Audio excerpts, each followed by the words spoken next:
Boa tarde, sejam todos bem-vindos a essa casa.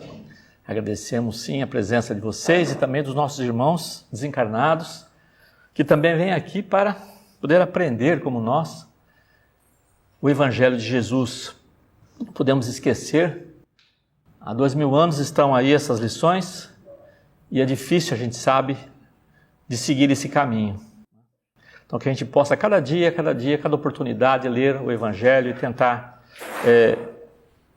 aplicá-lo no dia a dia das nossas relações.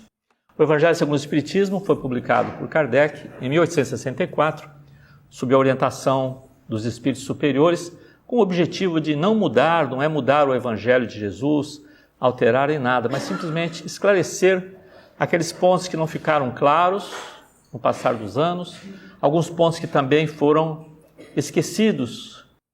Então, a doutrina espírita vem recuperar, fazer novamente, esclarecendo, principalmente as parábolas que ficam às vezes, não ficam claras para nós, não é isso? E o estudo de hoje é a continuação de Amai os vossos inimigos. Como essa lição, esse capítulo é um pouco extenso, então nós já fizemos a parte de cima, pagar o mal com o bem, os inimigos desencarnados, se alguém vos bate na face direita, apresentar-lhe também a outra, instruções dos espíritos, a vingança, o ódio, o duelo, que é o que nós vamos ver hoje. As palestras anteriores já estão no canal, no YouTube, Caminheiros da Luz, tá bom? Então, se vocês quiserem assistir, estão lá, tá? Então, é o capítulo 12 do Evangelho. Então, instruções dos espíritos, a vingança. Essa palavra é uma palavra assim muito triste, né? Vingança. É um costume ainda do ser humano que tem desde a antiguidade essa característica que é de barbárie, de selvageria.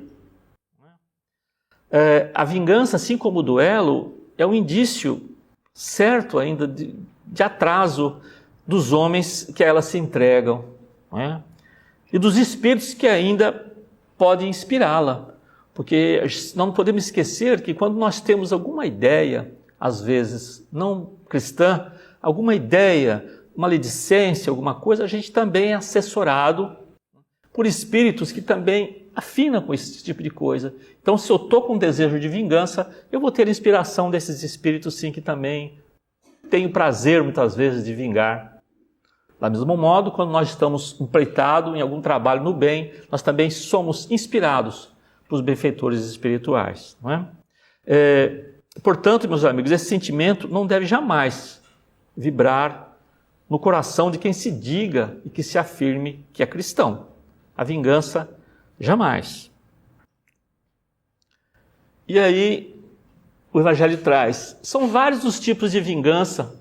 Um deles é aquele que toma caminhos escusos, segue na sombra do seu inimigo sem desconfiança e espera o momento propício para atingi-lo sem perigo. Esconde-se dele, espreitando-o sem cessar. Arma-lhe emboscadas odiosas e derrama-lhe, chegada a ocasião, o veneno no copo. Então, quando o ódio não atinge esses extremos, de realmente querer acabar com a vida do outro, ele ataca de maneira mais sutil. Como que é isso?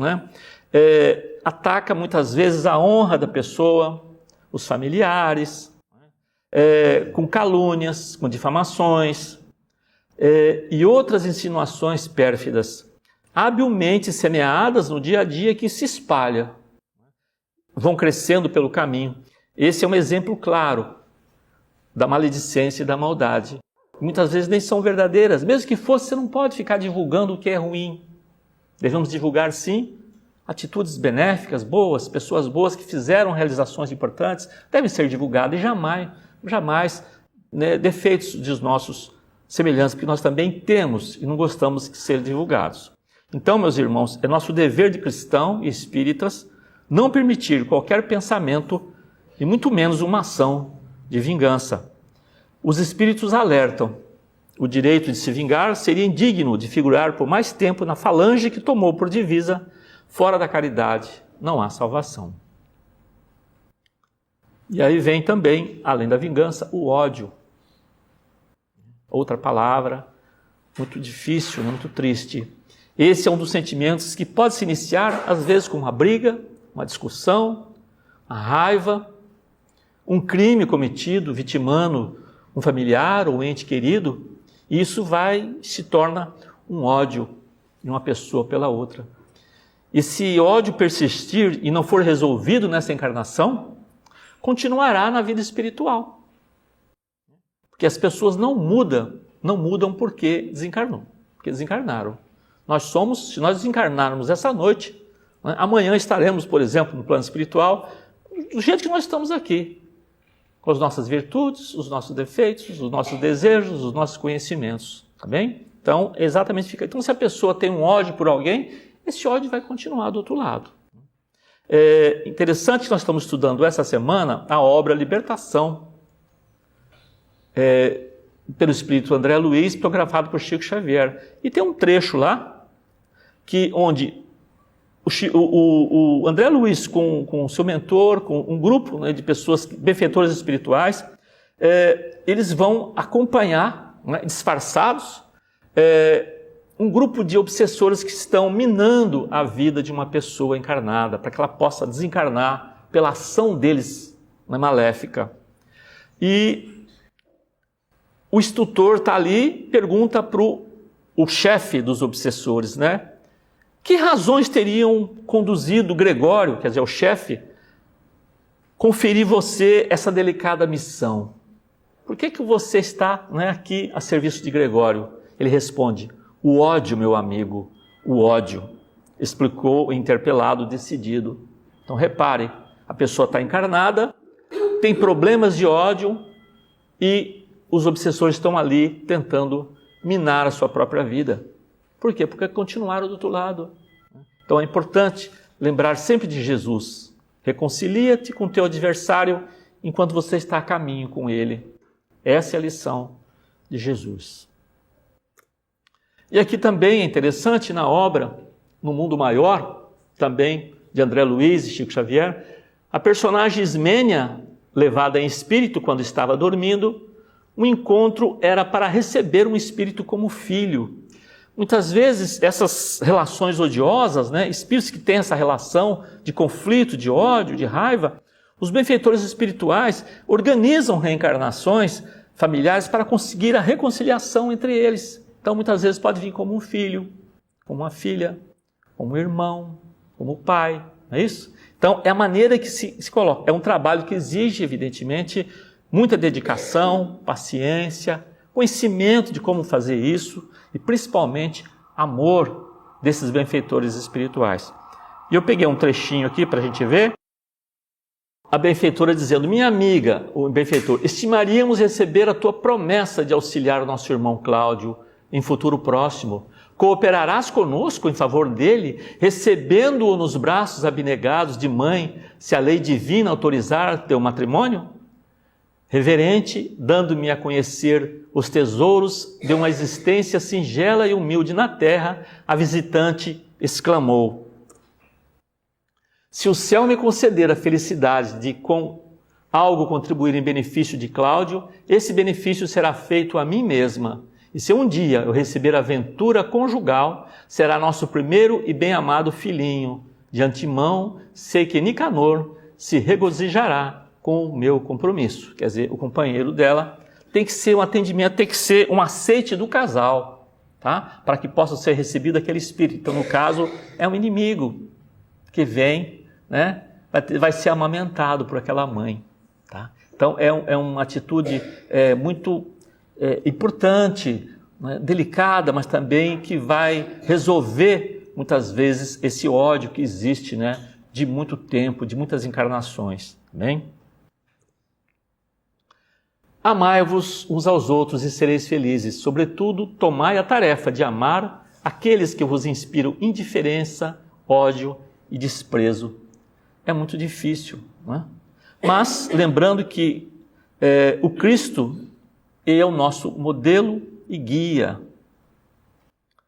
que ele deu exemplo para nós desse devotamento. O que ele disse quando ele estava lá sendo crucificado, as pessoas jogando dados com as suas vestes, o que ele disse? Perdoa, Pai.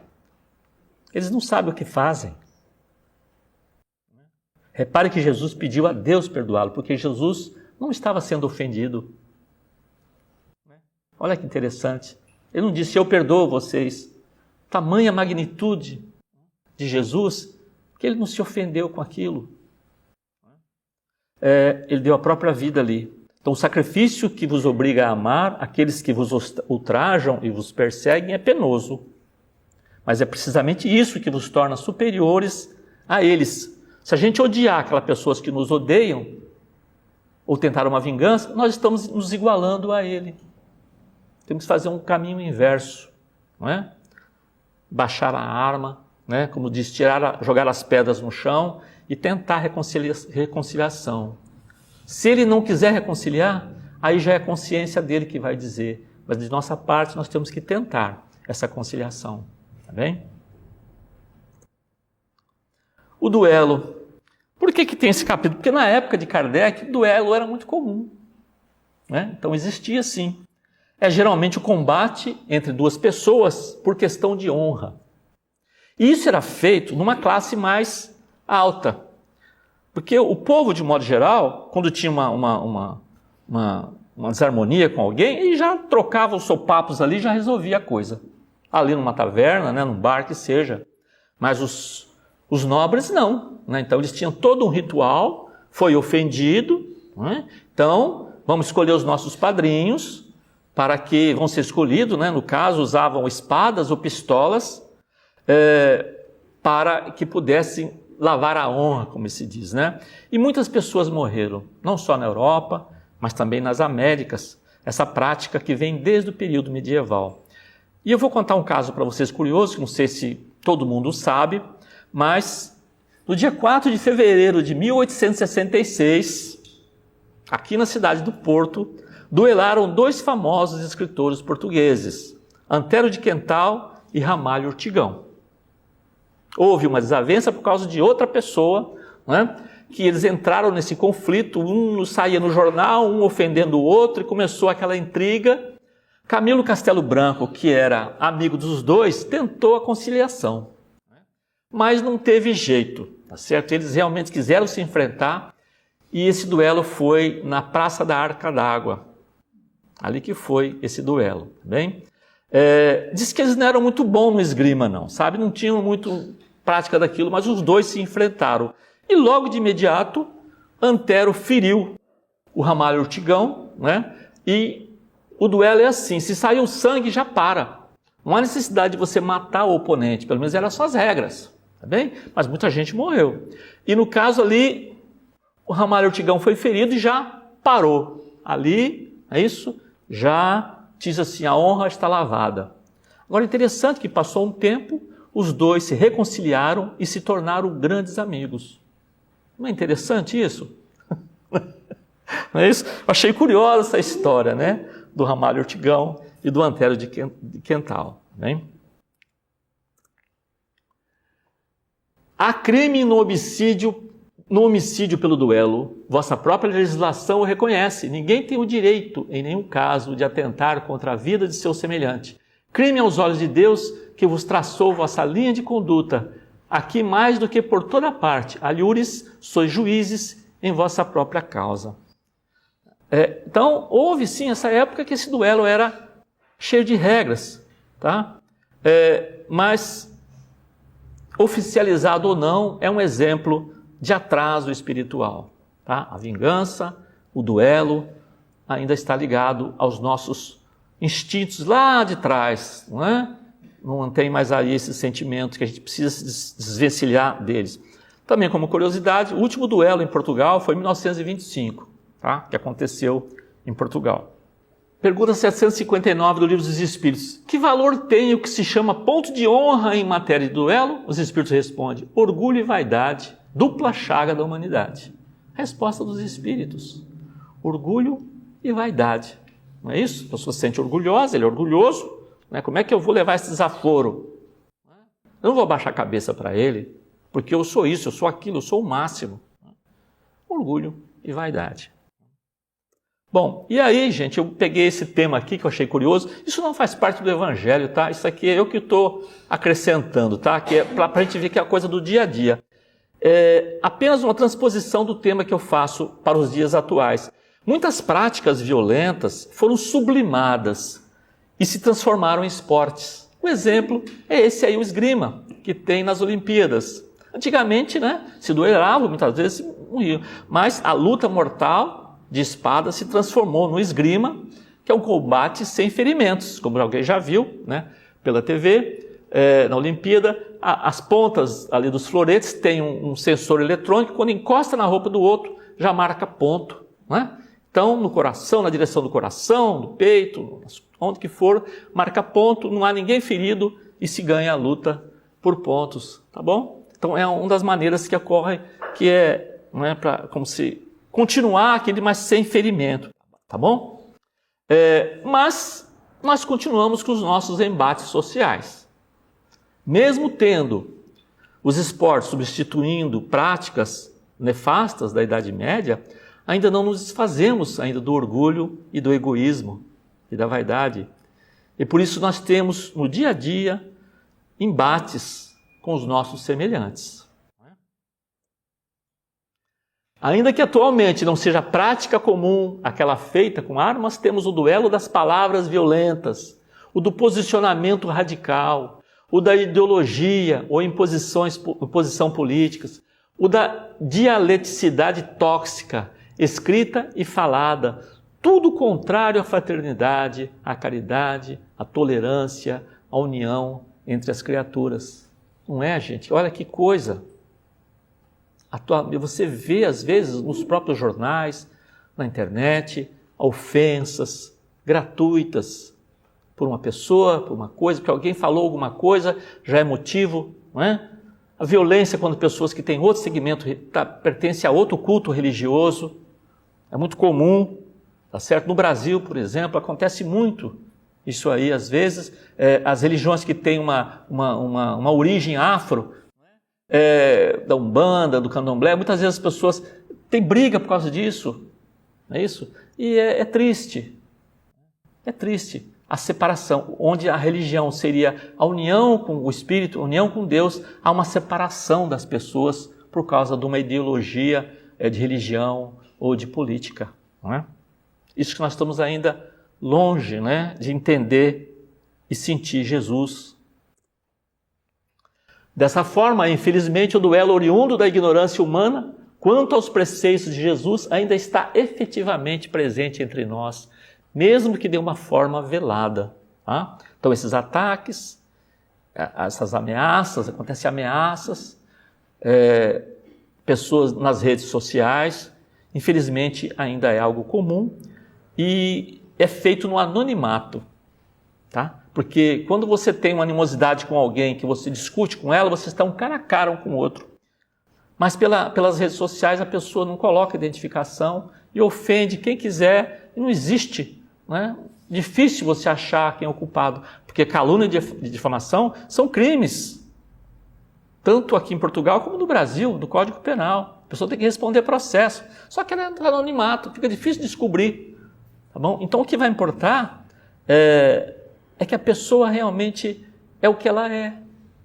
Se ela está no seu coração ainda com esse tipo de coisa, de querer achincalhar, de querer prejudicar, não é isso? Ela vai fazer isso. Infelizmente, essa é a nossa condição humana. Por isso que nós estamos nesse planeta aqui de provas e expiações. Por isso que nós temos espíritos ainda, né, ignorantes, que estão junto de nós. Por quê? Porque eles são os que estavam aqui, desencarnaram e foram para lá. Quando nós estivermos melhores espiritualmente, quando desencarnarmos, nós seremos espíritos benfeitores. Não vamos instigar ninguém à violência, à vingança. Vamos procurar sempre a conciliação, vamos procurar sempre o bem, vamos procurar sempre seguir o nosso Mestre Jesus. Quando a caridade for a regra de conduta dos homens, eles conformarão seus atos e suas palavras a esta máxima: não façais aos outros o que não quiserdes que vos façam. Então sim, desaparecerão todas as causas de dissensões e com elas as do duelo e das guerras, que são os duelos de povo a povo isso está acontecendo na atualidade, gente. É isso?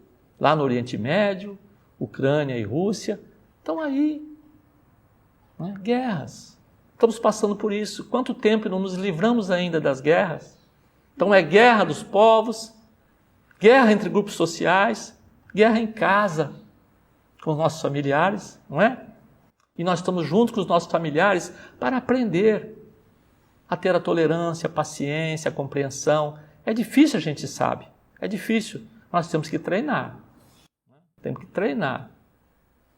Tornar um hábito a paciência, a tolerância e a compreensão.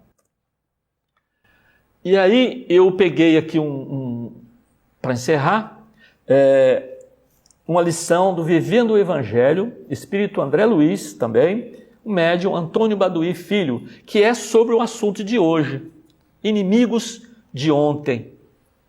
Não é fácil dedicar afeição ao inimigo declarado, que te ameaça a paz e os momentos de alegria. Não é fácil. Contudo, ainda que não percebas, já começaste a amar os inimigos camuflados que te partilham a convivência diária. O irmão que te agride a conduta íntegra e os ideais nobres. O pai tirano que escraviza a tua vontade, impedindo-te a realização íntima. A mãe transtornada que te pressiona com chantagens emocionais. O filho rebelde que te falta com respeito, amargurando-te o coração. O marido exigente que te sufoca a liberdade de pensar e cerceia teus passos. Veja como tudo isso é atual, isso acontece. A esposa mal-humorada que te mantém cativo a seus caprichos. O familiar irônico que não te poupa das críticas aos propósitos sinceros. O colega de trabalho que te endereça antipatia gratuita e palavras agressivas. O companheiro de ideal que sucumbe à competição e à inveja, dificultando-te o caminho. A doutrina espírita te explica, com a reencarnação, que são todos inimigos de ontem, disfarçados sob nova roupagem física, retomando do passado longínquo a teu convívio nos dias de hoje, para cobrar as dívidas do sentimento e acertar as contas da consciência.